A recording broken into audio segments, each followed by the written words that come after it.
আল্লাহ পাক রব্বুল আলামিন কালামে পাকের আয়াত অবতীর্ণ করে জানিয়ে দিলেন, ইন্নাল্লাহা আশতারা মিনাল মুমিনিনা আনফুসাহুম ওয়া আমওয়ালাহুম বিআন্না লাহুমুল জান্নাহ। আল্লাহ পাক রব্বুল আলামিন কালামে পাকের আয়াত অবতীর্ণ করে জানিয়ে দিলেন, নিশ্চয় আল্লাহ রব্বুল আলামিন ক্রয় করে নিয়েছেন, খরিদ করে নিয়েছেন, কিনে নিয়েছেন।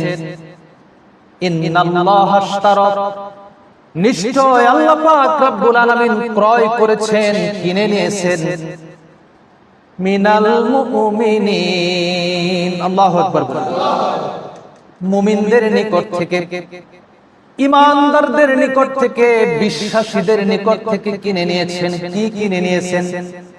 আনফুসাহুম ওয়া আমওয়ালাহুম বিআন্না লাহুমুল জান্নাহ। আল্লাহ পাক বলেন, মুমিনদের জান এবং মাল আল্লাহ পাক রব্বুল আলামিন জান্নাতের বিনিময়ে খরিদ করে নিয়েছেন। বলি সুবহানাল্লাহ। ইউকাতিলুনা ফি সাবিলিল্লাহি ফায়াকতুলুনা ওয়া ইউকতালুন। মুমিনরা তাদের জান এবং মাল কোথায় ব্যয় করবে?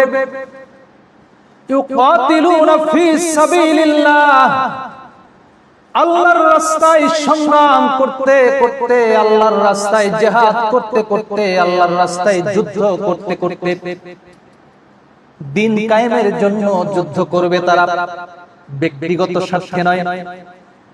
আল্লাহ পাকের জমিনের মধ্যে আল্লাহ পাকের দ্বীনটাকে, হকটাকে কায়েম করার জন্য তারা জিহাদ করবে, সংগ্রাম করবে, যুদ্ধ করবে। এবং যুদ্ধের ময়দানে এই সংগ্রাম করতে গিয়ে, দিন কায়েম করতে গিয়ে, ফায়াকতুলুনা ওয়া ইউকতালুন, জিহাদ করতে করতে, বাতিলের বিরুদ্ধে সংগ্রাম করতে করতে, বাতিল পন্থীদেরকে, হকের বিপক্ষে যারা থাকবে, কাফের মুশরিকদেরকে তারা হত্যা করবে। শুধু তাই নয়, দিন কায়েমের জন্য যখন তারা জিহাদ করবে, সংগ্রাম করবে, শুধু ঈমানদারেরা কাফের মুশরিকদেরকে হত্যা করবে না, বরং আল্লাহর রাস্তায় ওই ঈমানদারেরা তারা শাহাদাত বরণ করবে। বলি সুবহানাল্লাহ। বাতিলের বিরুদ্ধে আল্লাহ রাসূল যুদ্ধ করেছিলেন কিনা? দিন কায়েমের জন্য যুদ্ধ করেছিলেন কিনা? অতীত জামানার নবী রাসূল কোন যুদ্ধ করেছে? সাহাবা আজমাইন করেছে, আল্লাহর ওলিগণ করেছে। এখনো আল্লাহর রাসূলের দ্বীন কায়েমের জন্য হক্কানি আলেম ওলামাগণ, পীর মাশায়েখগণ বাতিলের বিরুদ্ধে তারা সংগ্রাম করে যাচ্ছে। ঠিক কিনা বলেন? বন্ধুগণ আমার, ভাইরা আমার, আল্লাহ পাক রব্বুল আলামিন ডাক দিয়ে বলতেছেন, ওয়াদানা আলাইহি হাক্কান ফিত তাওরাতি ওয়াল ইনজিলি ওয়াল কুরআন। আল্লাহ পাকের মনোনীত দ্বীন জমিনের মধ্যে কায়েম করার জন্য যুদ্ধ করতে করতে ঈমানদারেরা কাফের মুশরিকদেরকে হত্যা করবে। শুধু তাই নয়, কাফের মুশরিকদের হাতে ঈমানদারেরা শাহাদাত বরণ করবে, শহীদ হয়ে যাবে। আল্লাহ পাক যেহেতু জান্নাতের বিনিময়ে তাদের জান এবং মালটাকে খরিদ করে নিয়েছেন, কিনে নিয়েছেন, যুদ্ধের ময়দানে তারা আল্লাহ পাকের কাছে বিক্রি করা তাদের জান এবং মালটাকে তারা ব্যয় করবে। বলে সুবহানাল্লাহ।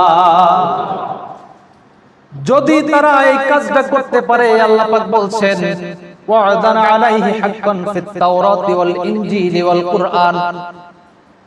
তাওরাত, ইনজিল, কুরআনুল কারীমের মধ্যে আল্লাহ পাক রব্বুল আলামিন ওই ঈমানদারদের জন্য সত্য ওয়াদা করেছেন যে তাদেরকে তিনি জান্নাত দান করবেন। বলে সুবহানাল্লাহ। জমিনের বুকে হককে প্রতিষ্ঠিত করার জন্য সমস্ত নবী রাসূলগণ বাতিলের বিরুদ্ধে সংগ্রাম করেছে, জিহাদ করেছে। হুজুর আকরাম সাল্লাল্লাহু আলাইহি ওয়াসাল্লাম তিনি নিজে জিহাদ করেছে, সংগ্রাম করেছে, বাতিলের বিরুদ্ধে যুদ্ধ করেছে। জোরে বলেন ঠিক কিনা? বর্তমানে এই ধারাটা অব্যাহত আছে না নাই? কিয়ামত পর্যন্ত এই জমিনের মধ্যে আল্লাহর দ্বীনকে প্রতিষ্ঠিত রাখার জন্য, আল্লাহর হাবিবের দ্বীনকে প্রতিষ্ঠিত রাখার জন্য একদল মানুষ সংগ্রাম করে যাবে, তারা হলো ঈমানদার। জোরে বলেন ঠিক কিনা? আল্লাহ পাক রব্বুল আলামিন বলছেন, শুধু কুরআনুল কারীমে নয়, তাওরাত, ইনজিল এবং কুরআনুল কারীমের মধ্যে আমি আল্লাহ তাদের প্রতি সত্য ওয়াদা করেছি, প্রতিশ্রুতি দিয়েছি।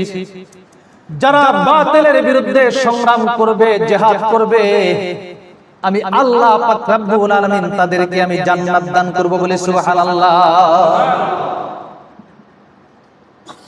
আল্লাহ পাক রব্বুল আলামিন বলেন, ওয়ামান আওফা বিআহদিহি মিনাল্লাহ। আল্লাহু আকবার। আমি আল্লাহ ঈমানদারদের জন্য যে প্রতিশ্রুতি দিয়েছি, যে ওয়াদা দিয়েছি, আমি আল্লাহর চাইতে অধিক ওয়াদা পূর্ণকারী আর কে হতে পারে? বলুন আল্লাহু আকবার। আল্লাহ পাকের চাইতে অধিক ওয়াদা পূরণকারী আর কেউ নাই, ঠিক কিনা? আল্লাহ পাকের চেয়ে বড় সত্যবাদী আর কেউ আছে? ইসলাম শুধু বসে বসে দোয়া করে জমিনের মধ্যে কায়েম হয় নাই, ইসলাম শুধু জিকির করে করে কায়েম হয় নাই।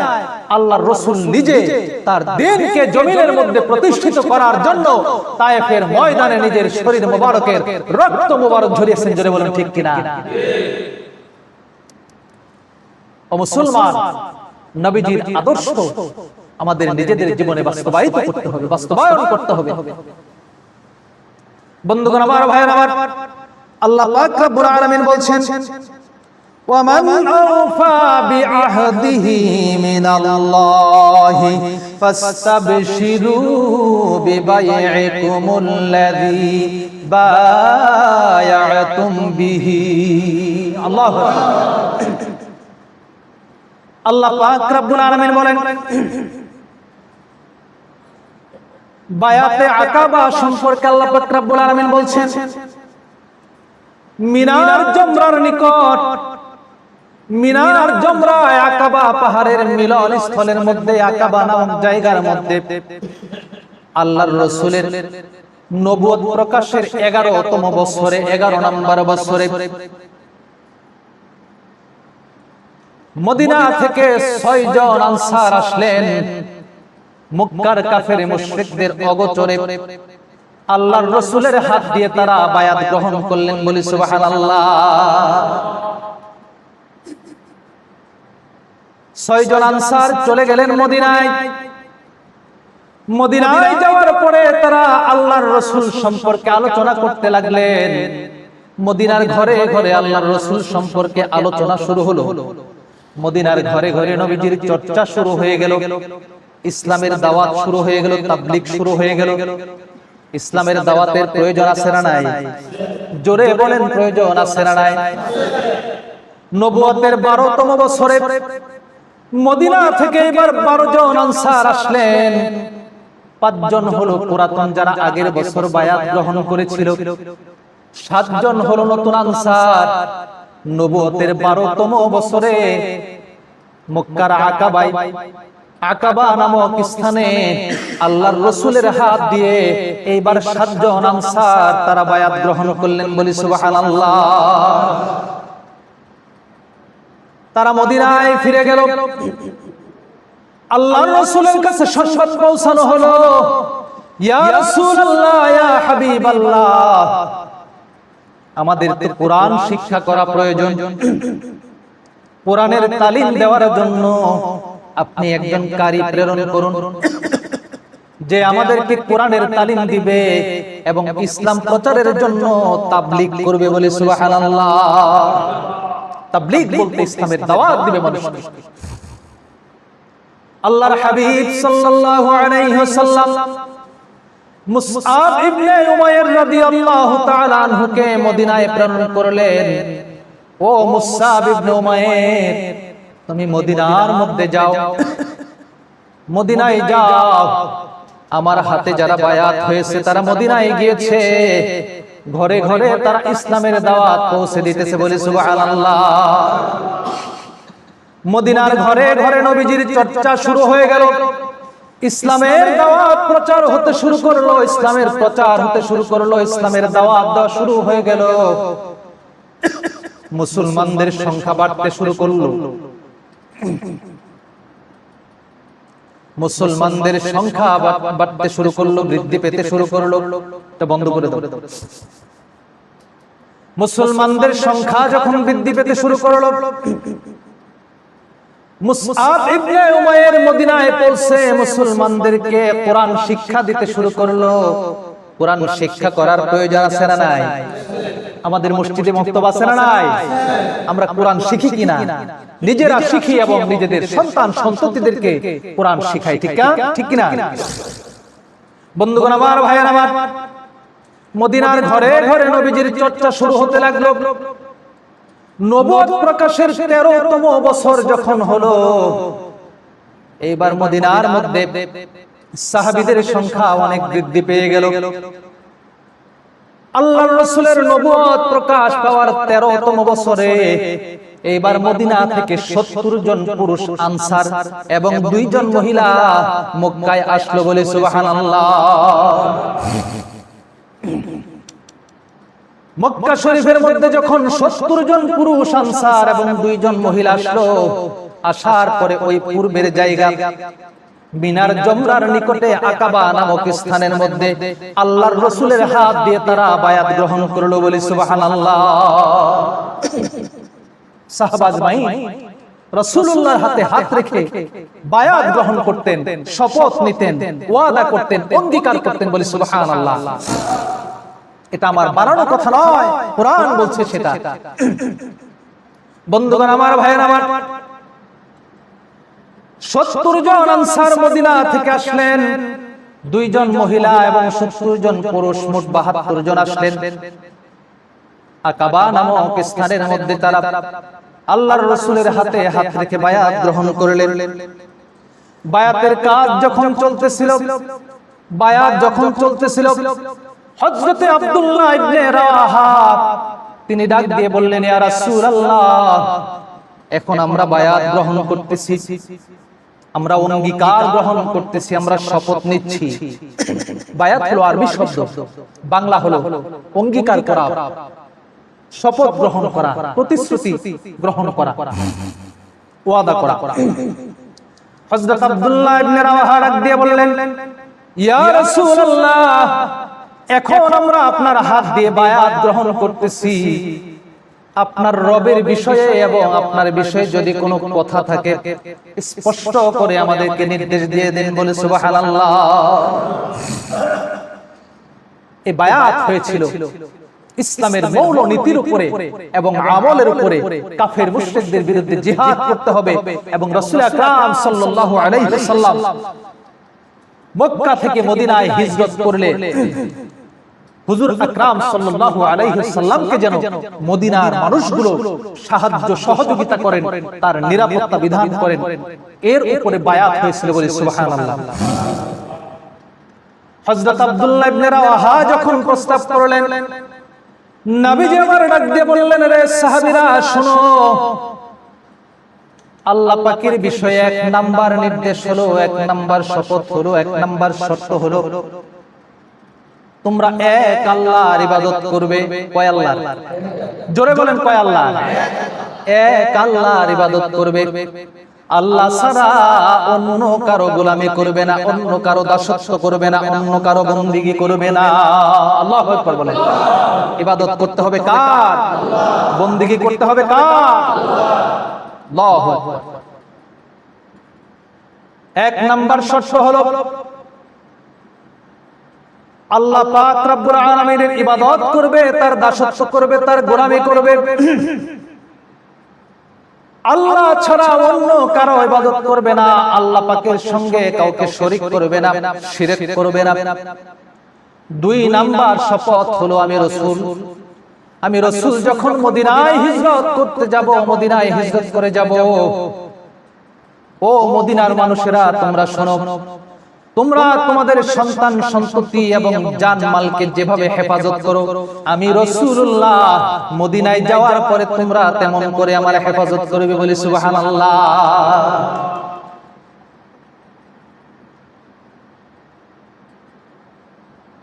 আল্লাহ পাক রব্বুল আলামিন কালামে পাকের যে আয়াত অবতীর্ণ করলেন, ফাস্তাবশিরু বিবাইইকুমুল্লাযী বায়াতুম বিহি, আল্লাহু আকবার। তোমরা এই যে বায়াত গ্রহণ করেছো, নবীজির হাতে হাত দিয়ে যে বায়াত গ্রহণ করেছো, যে ওয়াদা করেছো, যে শপথ করেছো, এই শপথের বিনিময়ে আমি তোমাদেরকে জান্নাত দেব, তোমাদের জন্য সুসংবাদ, তোমরা আনন্দিত হও। সুবহানাল্লাহ বলেন। রাসূলুল্লাহকে প্রশ্ন করা হলো, ইয়া রাসূলুল্লাহ, আমরা যদি আপনার এই দুইটা শর্ত পূরণ করি, আমরা যখন বায়াত হয়েছি আপনি আমাদেরকে দুইটা শর্ত দিয়েছেন, কয়টা শর্ত? জোরে বলেন কয়টা? এক নাম্বার হলো আল্লাহ পাক সম্পর্কিত, দুই নাম্বার হলো রাসূল আকরাম সাল্লাল্লাহু আলাইহি ওয়াসাল্লাম সম্পর্কিত, ঠিক কি না? এবার সাহাবীরা প্রশ্ন করলো, ইয়া রাসূলুল্লাহ, আমরা যদি এই দুইটা শর্ত পূরণ করি তাহলে বিনিময়ে আমরা কি পাবো? বিনিময়টা কি? নবীজি আমার বললেন, সাহাবীরা রে, আমার হাতে হাত রেখে বায়াত হওয়ার পরে তোমরা যদি এই দুইটা শপথ পূর্ণ করো, এই দুইটা শর্ত পূরণ করো, আল্লাহ পাক রব্বুল আলামিন তোমাদেরকে জান্নাত দিবেন, বলে সুবহানাল্লাহ। হুজুর আকরাম সাল্লাল্লাহু আলাইহি ওয়াসাল্লাম যখন এই কথাটা বললেন, বলার পরে উপস্থিত সাহাবী যারা ছিলেন, কয়েকজন সাহাবী রাসূলুল্লাহর হাতে হাত রেখে ডাক দিলেন, নবী গো, ইয়া রাসূলুল্লাহ, আমরা কোনদিন আপনার হাতে হাত দিয়ে এই যে বায়াত হয়েছি, এই যে শপথ করেছি, এই যে প্রতিশ্রুতি, এই যে অঙ্গীকার করেছি, আমরা কোনদিন এই অঙ্গীকার, এই বায়াত আমরা রহিত করব না, ভেঙে ফেলবো না, এমনকি আমরা নিজেরা কোনদিন এই বায়াত রহিত করার জন্য আমরা আপনার কাছে আবেদন করব না, বলি সুবহানাল্লাহ। বন্ধুগণ আমার, ভাইরা আমার, আল্লাহ পাক রব্বুল আলামিন জানিয়ে দিলেন, ফাস্তাবশিরু বিবাইইকুমুল্লাযী বায়াতুম বিহি ওয়াযালিকা হুয়াল ফাওজুল আযীম। আল্লাহ পাক ডাক দিয়ে বললেন, আকাবার মধ্যে যারা আমার নবীর হাতে হাত রেখে বায়াত হয়েছে, ওয়াদা করেছে, শপথ গ্রহণ করেছে, কি শপথ গ্রহণ করেছো? যে আমি আল্লাহ ছাড়া অন্য কারো ইবাদত করবে না, আমি আল্লাহর ইবাদত করবে, অন্য কাউকে শরীক করবে না। আমার রাসূল যদি তোমাদের কাছে মদিনায় হিজরত করে যায়, আমার রাসূলুল্লাহকে তোমরা নিরাপত্তা প্রদান করবে, নিরাপত্তা দান করবে, নিরাপত্তা দিবে, সাহায্য সহযোগিতা করবে। এই শর্ত তোমরা যেহেতু পূরণ করবে বলেছো, আমার রাসূল বলেছে তোমাদের বিনিময় হবে জান্নাত, আমি আল্লাহ তোমাদেরকে জানিয়ে দিলাম, ফাস্তাবশিরু বিবাইইকুমুল্লাযী বায়াতুম বিহি ওয়াযালিকা হুয়াল ফাওজুল আযীম।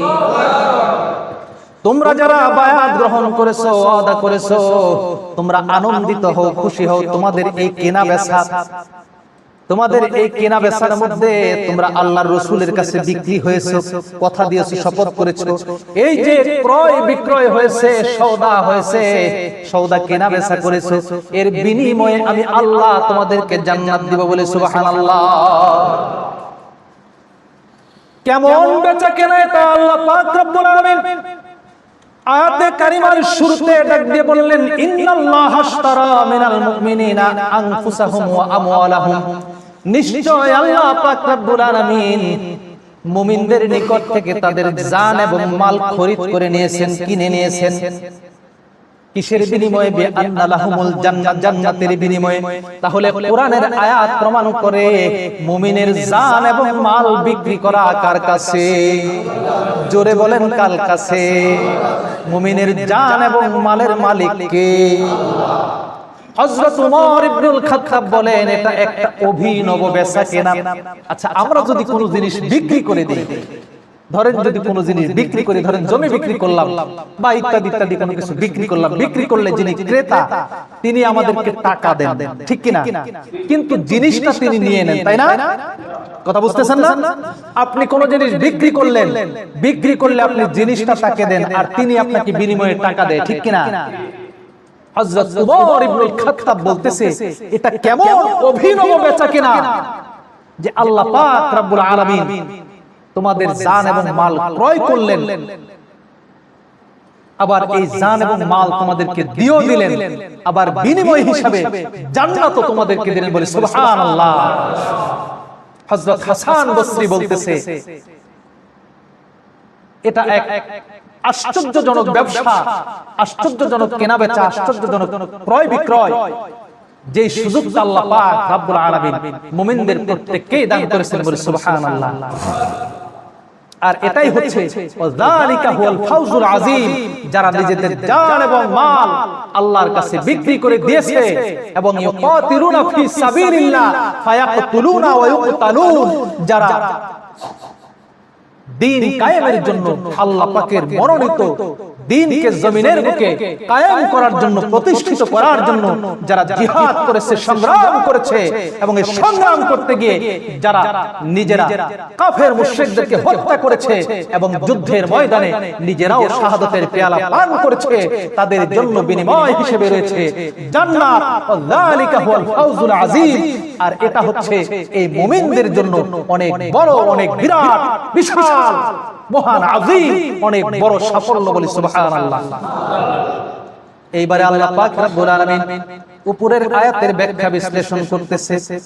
যে সমস্ত মুমিন বান্দারা, ঈমানদারেরা আল্লাহর রাসূলের বায়াতের ধারাকে অব্যাহত রেখেছে, আল্লাহর রাসূলের হাতে হাত দিয়ে যারা বায়াত গ্রহণ করেছে, অঙ্গীকার করেছে, সেই অঙ্গীকারের ধারা যারা অব্যাহত রেখেছে তারা হচ্ছে প্রকৃত মুমিন, তারা হচ্ছে প্রকৃত ঈমানদার। জোরে বলেন ঠিক কিনা? তাদের বৈশিষ্ট্য কি, তাদের গুণগুলো কি আল্লাহ পাক ঘোষণা করে দিলেন। আত-তাইবুনাল আবিদুনাল হামিদুনাস সাইহুনার রাকিউনাস সাজিদুনাল আমিরুনা বিল মা'রুফ। আল্লাহু আকবার। আমিরুনা বিল মা'রুফি ওয়ান নাহুনা আনিল মুনকার ওয়াল হাফিযুনা লিহুদুদিল্লাহি ওয়া বাশশিরিল মুমিনিন।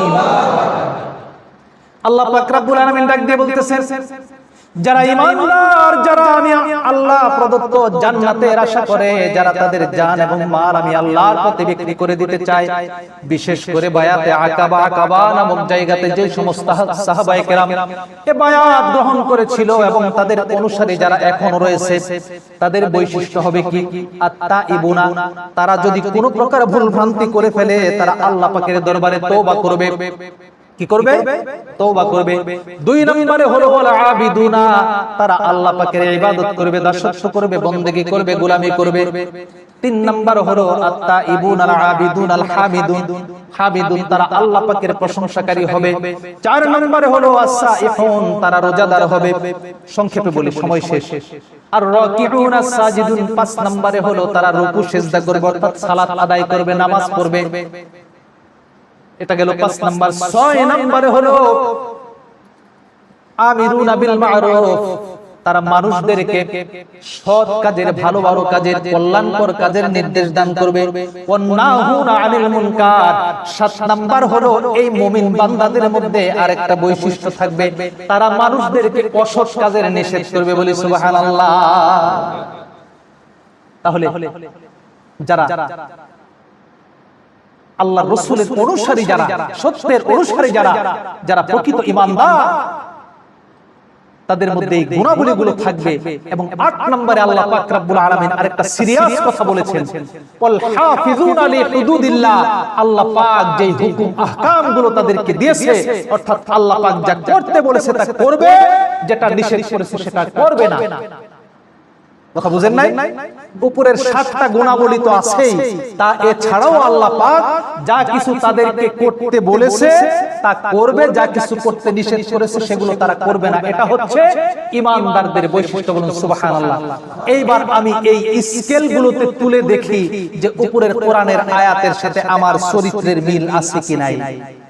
যদি আমার চরিত্রের মিল থাকে তাহলে আমি ঈমানদার, আর যদি আমার চরিত্র এই কোরআনের আয়াতের সাথে মিল না থাকে তাহলে কোরআনের আয়াত পরিবর্তন করতে হবে। ঠিক কিনা কোন? হ্যাঁ, কোরআনের আয়াত সংশোধন করতে হবে না? আল্লাহু আকবার বলেন। তাহলে সংশোধন করতে হবে কি? সংশোধন করতে হবে নিজের চরিত্রটাকে সংশোধন করতে হবে। কোরআনের আয়াতের সাথে যদি আমার চরিত্র মিলে যায় তাহলে আমি ঈমানদার। আল্লাহ পাকের নির্দেশের সাথে, রাসূলুল্লাহর আদর্শের সাথে আমার চরিত্র যদি মিলে আমি ঈমানদার, আর যদি না মিলে তাহলে আমি বাতিল, আমি সত্য পথে নেই।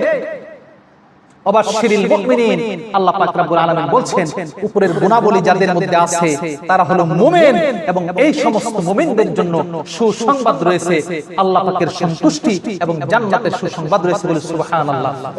বন্ধুগণ আমার, হাদিস শরীফের মধ্যে এসেছে, আলোচনা শেষ করে দেব। ওয়ান আব্দুল্লাহ ইবনে মাসউদ রাদিয়াল্লাহু তাআলা আনহু قال قلت يا رسول الله, হযরত আব্দুল্লাহ ইবনে মাসউদ বলতেছে, প্রশ্ন করা হলো, ইয়া রাসূলুল্লাহ আইয়ুল আমালি আফদালু, কোন আমলটা উত্তম? ক্বালা সালাতু আলা মিকাতিহা, নবী পাক সাল্লাল্লাহু আলাইহি ওয়াসাল্লাম বললেন, এক নম্বরে হলো ওয়াক্ত অনুসারে সময় মতো সালাত আদায় করা। বলে সুবহানাল্লাহ। দুই নম্বরে আবার হুজুর পাক সাল্লাল্লাহু আলাইহি ওয়াসাল্লামকে প্রশ্ন করলেন, কুলতু সুম্মা আইয়ুন, ইয়া রাসূলুল্লাহ তারপরে কোনটা? ক্বালা সুম্মা বিররুল ওয়ালিদাইন, দুই নম্বরে হলো তোমরা তোমাদের পিতামাতার সাথে সৎ আচরণ করবা, পিতামাতার অনুগত থাকবা। সুবহানাল্লাহ বলেন। আবার নবীজিকে প্রশ্ন করা হলো, কুলতু সুম্মা আইয়ুন, ইয়া রাসূলুল্লাহ তারপরে উত্তম কাজ কোনটা, উত্তম আমল কোনটা? ক্বালাল জিহাদু ফি সাবিলিল্লাহ। সুবহানাল্লাহ বলেন। তৃতীয়বার এসে হুজুর আকরাম সাল্লাল্লাহু আলাইহি ওয়াসাল্লাম বললেন, আল্লাহর রাস্তায় জিহাদ করা হচ্ছে উত্তম আমল। বলে সুবহানাল্লাহ। বন্ধুগণ আমার, সার কথা হচ্ছে আল্লাহ পাকের জমিনের মধ্যে আল্লাহ পাকের দ্বীনকে প্রতিষ্ঠিত রাখার জন্য অতীতে নবী রাসূলগণ, সাহাবা আজমাইনগণ, আল্লাহর ওলিগণ সংগ্রাম করেছেন, জিহাদ করেছেন। এখনো আল্লাহর ওলিগণ, হক্কানি আলেম উলামাগণ, পীর মাশায়েখগণ সংগ্রাম করে যাচ্ছে, এবং এই ধারা কিয়ামত পর্যন্ত অব্যাহত থাকবে। ঠিক কিনা বলেন? আল্লাহ পাক রব্বুল আলামিন কোরআন অনুসারে এবং নবীজির আদর্শ অনুসারে আমাদের নিজেদের জীবনটাকে, চরিত্রটাকে গঠন করার তৌফিক দিন। সকলে বলুন আমিন।